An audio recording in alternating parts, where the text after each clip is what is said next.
could you just tell the viewers what happened though? Like the CME halted trading and the excuse they gave before we just continue.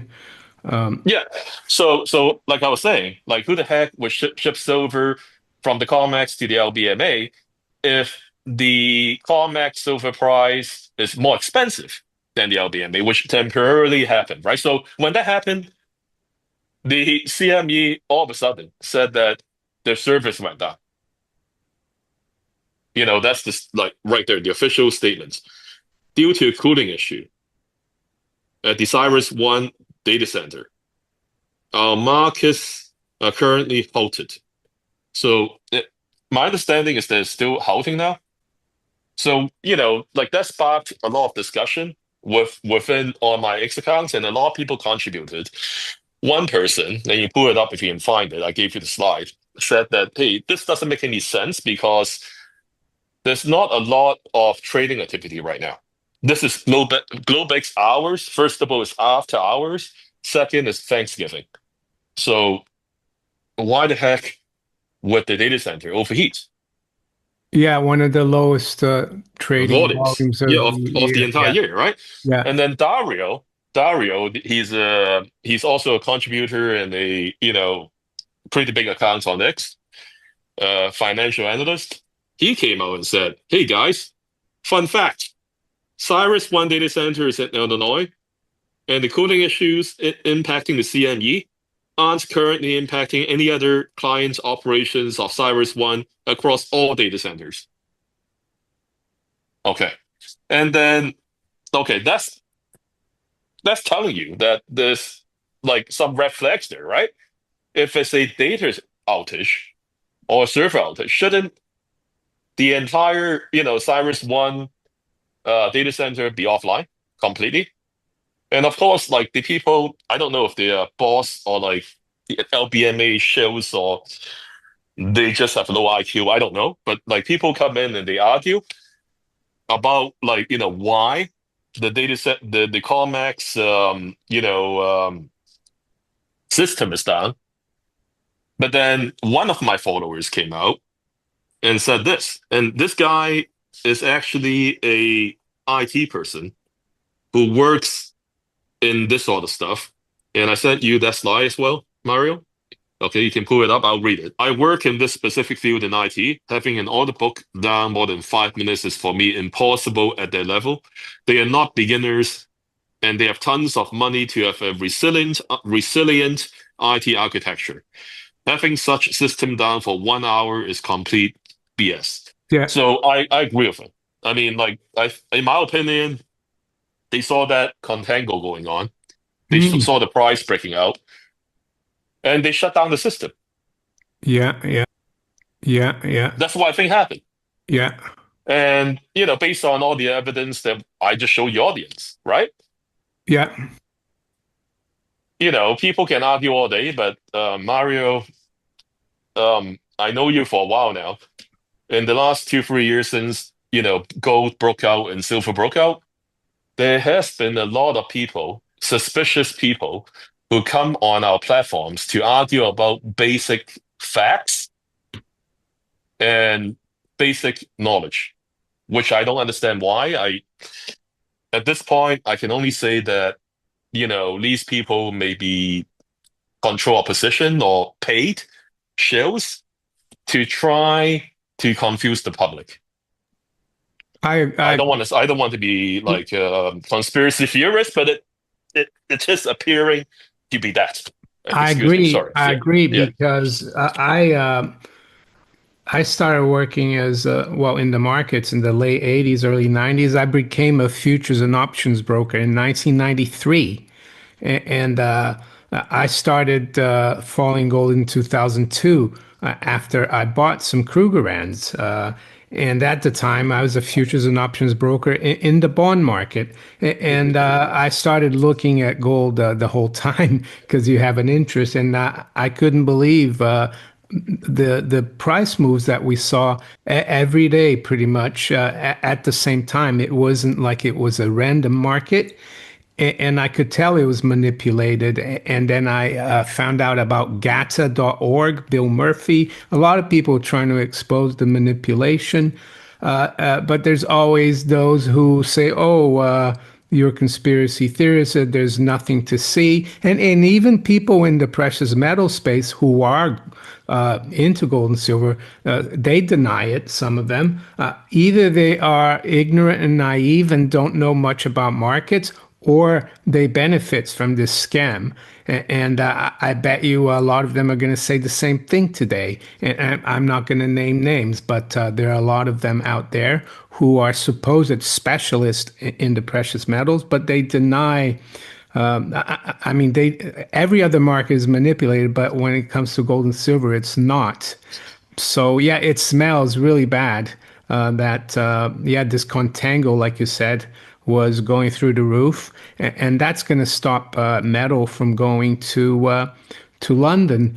And you also noted that China leased some metal to London in November this month, and now they're going to want it back. So maybe you could talk about that too. So October, not November. My sources and also Bloomberg. Oh, sorry, I think it's Reuters said that it's either Reuters or Bloomberg. I'm sorry, like I just forgot which one. I think it's Reuters said that China sent metal. They didn't talk about leasing. They said they sent metal from the Shanghai Gold Exchange to the LBMA in October when during that week when Robert Gottlieb came out and said that the LBMA has zero free float of silver. So they said based Tell on their the viewers who Robert Gottlieb is, because that's important as well. yeah, Robert Gottlieb, ex bullion banker at JP Morgan. So he ran the desk. He ran the JP Morgan precious metals desk, basically. Okay. So he came out in the middle of October and said, "Hey guys, the LBMA has zero physical silver free float." And that was shocking because a couple of weeks before that, him and Daniel Gadi was saying, "Well, everything is fine. They still got maybe 7,000 metric tons of free float," and it went from that to zero in 2 weeks. Anyway, so he came out and said it is zero, and then I think Reuters came out and said that China shipped some silver from the SGE, Shanghai Gold Exchange, to the LBMA. Yeah, And of course, we all it's know on Bloomberg as well here. I it's found on the Bloomberg as story. well. Okay, Yeah, so it's on Bloomberg, right? yeah. Okay, so and then they also said, and everybody knows this, that silver is leaving the COMEX to the LBMA, right? To try to help the LBMA. So my contacts in China told me it's 50 metric tons approximately, not the 100 and 150. But anyway, whether or not it's 50 or 100 or 150, um, my sources told me that that metal was leased through ICBC, which is the Industrial and Commercial Bank of China. Now, the important thing to know is that ICBC is a SGE member, tier one member at the SGE. They operate the SHFE Gold and Silver Vault in Shanghai. So that's the Shanghai Futures Exchange. They are also the clearing member at LBMA. Okay. So the only four clearing members, and ICBC is one of them. JP Morgan is the other, and then HSBC. Yeah, Okay. one So little thing about yeah. ICBC, sometimes when I go into the city of London, I go a few times a month. I walk past the ICBC building. So yeah, they are in London. Okay. So another thing that I find hilarious is that when I broke this story, and I like the people telling me this, like this is open secret. Okay, Mario? It's not a secret in China. Everybody knows. Okay. All the CTAs, like, Western equivalent, commodity trading advisors, the commodity brokers, they know that the metal is leased through ICBC. Why?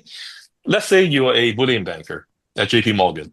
or like Deutsche Bank or whatever, right? You're sitting in London and you are in technical default because you can't, your free float is zero in London.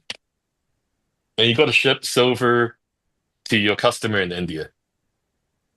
Who are you going to call to get the metal? Are you going to call Shanghai to talk to some CTA or commodity broker who can't even speak English?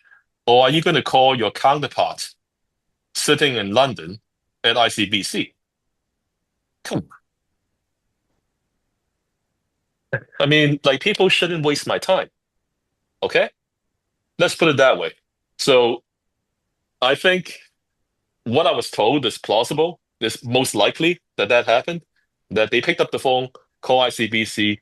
ICBC arranged the metals to be leased from Shanghai back in the middle of October.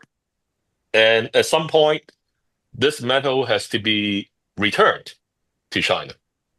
So, by the way, both Bloomberg, I guess it's Bloomberg, like you pointed out, and my contacts have said that whatever metal that the LBMA got from China in October, okay, leased from my source that said that, whatever metal that they got, half of it went straight to India. Oh, it didn't even go to London. Okay, went straight to India. The other half went to London. So my point, and my source also told me this, is that that was supposed to be a bridge. So it's a short-term lease. It's not like, you lease it for a year. Nobody told me how long that lease is going to be, so I don't know. But I'm guessing a month, maybe 3 months. Yeah. That's my guess. Yeah. Okay? That's it.